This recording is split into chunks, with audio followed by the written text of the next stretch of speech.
राजस्थानी की कतिपय प्रमुख बोलियों की बात हम करते हैं, जिनमें मारवाड़ी, मेवाड़ी, ढूंढाड़ी, हाड़ौती, मेवाती, वागड़ी, शेखावाटी, बागड़ी, भीली, पहाड़ी और खाना बदोसी ये प्रमुख इसलिए मानता हूं कि इनके बोलने का क्षेत्र विस्तृत है और इनके साहित्य सृजन की दृष्टि से भी ये बोलियां उल्लेखनीय है।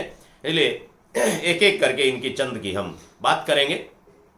मारवाड़ी सबसे प्रतिनिधित्व करने वाली भाषा बोली है जो राजस्थानी के पर्याय के रूप में मानी जाती है। मारवाड़ क्षेत्र राजस्थान का प्रसिद्ध क्षेत्र रहा है। एक समय में इस क्षेत्र में 9 सत्ता शक्ति के केंद्र हुआ करते थे। नवकोटि मारवाड़ बोला जाता, उसको लोक भाषा में 9 कोटि मारवाड़ कहने लगे। वो नवकोट से 9 कोटि मारवाड़ कहलाई। मारवाड़ी राजस्थानी की ही नहीं, दुनिया की प्राचीन बोलियों में से एक है। इसमें एक भाषा के समस्त गुण विद्यमान है। साहित्य, व्याकरण, शब्दकोश, छंद शास्त्र आदि सबसे संबंधित जो सामग्री की हम बात करें तो एक बोली में प्रचुर मात्रा में विद्यमान यदि हो सकती है तो मारवाड़ी में है। राजस्थानी का अधिकांश साहित्य इसी भाषा में रचा गया है। यह राजस्थान के जोधपुर, बीकानेर, जैसलमेर, बाड़मेर, पाली और नागौर इस क्षेत्र में बोली जाती है। यह बोली राजस्थान के बाहर भी पाकिस्तान के एक बड़े हिस्से में, जो सिंध उमरकोट वाला हिस्सा है, सिंध से लेकर पंजाब की सीमा तक मारवाड़ी बोली जाती है। दूसरा प्रमुख रूप है मेवाड़ी। यह राजस्थानी की एक प्रसिद्ध बोली है। मेवाड़ क्षेत्र अपनी आन बान शान के लिए, शौर्य के लिए, स्वामी भक्ति के लिए, बलिदान के लिए, त्याग के लिए, पराक्रम के लिए जाना जाता है। राजस्थान की पहचान मेवाड़ के कारण अनवी योद्धा वहां पर हुए। महाराणा प्रताप जैसे, बप्पा रावल की पूरी वंश परंपरा जहां से हुई है, जहां हाडी रानी है, जहां पर पन्ना है, उस क्षेत्र में बोली जाने वाली जो भाषा है, बोली है, वो मेवाड़ी है। इस क्षेत्र की बोली, इस मेवाड़ी में अकूत साहित्य लिखा गया है। विभिन्न साहित्यकारों ने वहां वीर रस में, भक्ति रस में, श्रृंगार में रचनाएं लिखी गई। राजस्थान का जो उदयपुर, चित्तौड़गढ़, प्रतापगढ़, भीलवाड़ा ये क्षेत्र है, इसमें मेवाड़ी बोली जाती है। तीसरा रूप हम लेते हैं ढूंढाड़ी का। ढूंढाड़ क्षेत्र जयपुर के आसपास वाला क्षेत्र है, इसको ढूंढाड़ कहा जाता है और ढूंढाड़ में बोली जाने के कारण इस बोली का नाम ढूंढाड़ी है।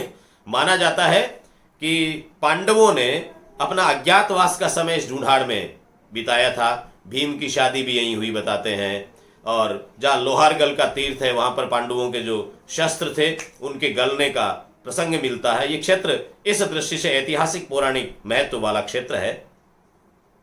यहां पर आते आते अरावली पर्वतमाला का अंतिम क्षेत्र आ जाता है, फिर मरुस्थल शुरू हो जाता है। तो ढूंढाड़ छोटी छोटी पहाड़ियों के बाद में रेत के टीले टीबे आते हैं, उनको कुछ विद्वानों का मानना है कि ढूंढ कहते हैं, इसलिए ढूंढाड़ ये क्षेत्र आ गया। काफी साहित्य इसमें सृजित हुआ है। यह बोली जयपुर, दौसा और टोंक ये 3 जिलों में तो पूर्ण रूप से बोली जाती है। फिर इससे मिलते जुलते जिले जो पास में सीमावर्ती जिले हैं, सवाई माधोपुर उसका कुछ क्षेत्र और सीकर का कुछ क्षेत्र, इसमें भी ढूंढाड़ी बोली जाती है। अगला रूप है हाड़ौती।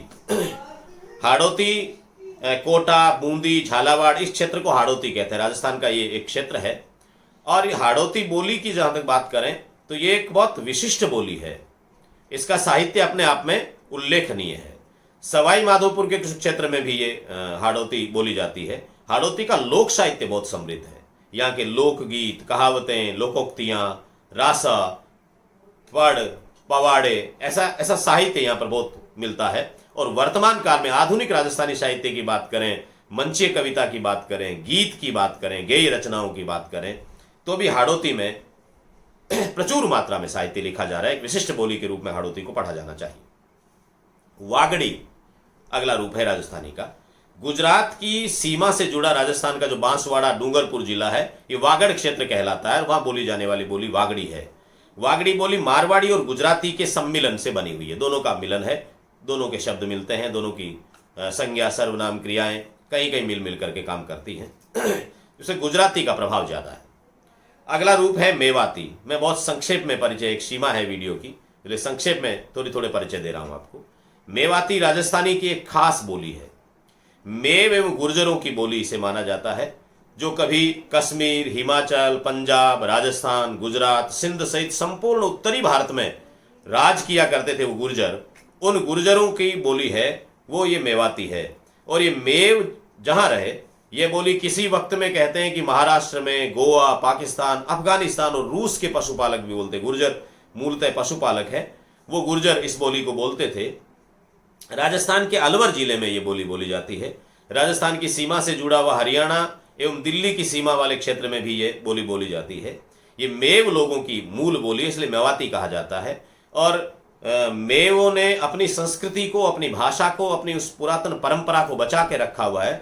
इसलिए मेव भले वो हिंदू धर्म में हो कि धर्म परिवर्तन करके मुसलमान बन गए हो, मेव मुसलमान भी हैं, लेकिन वो जहाँ रहते हैं वहां पर वे अपने आप को मेव कहते हैं और मेवाती बोली बोलते हैं। इसलिए एक विशिष्ट बोली है, राजस्थानी की पहचान के रूप में। राजस्थान के बाहर भी इस बोली का अपना प्रभाव है।